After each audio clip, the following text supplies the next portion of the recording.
Бүгінде тұрғындар көбіне ұялы телефон арқылы интернет алаяқтарға алданып жатады. Түркістан облысының полицейлері сіздерге осындай алаяқтардан сақтанудың жолдарын көрсетеді. Сізге банктік картаңыз бұғатталғанын айтып, бұғаттан босату үшін бірнеше қызметтерді қосуды ұсынып, хабарласуы немесе SMS хабарлама жіберу мүмкін.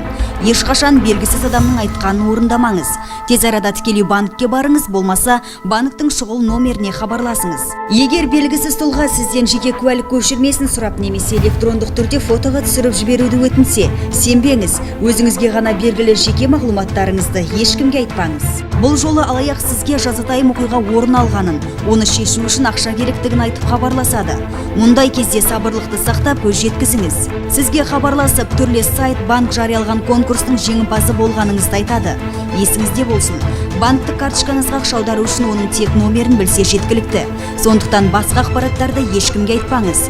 Оған қоса кез келген ұтыстар, сыйақылар жайлы аталған фирма, мекеме, банктердің ресми парақшасында орналастырылса ғана сенуге кеңес береміз. Алаяқтар жоғалған не ұрланған құжатты пайдаланып өзгенің атынан несие алуы мүмкін. Сондықтан өзіңізге тиесілі құжаттарға ұқыпты болыңыз.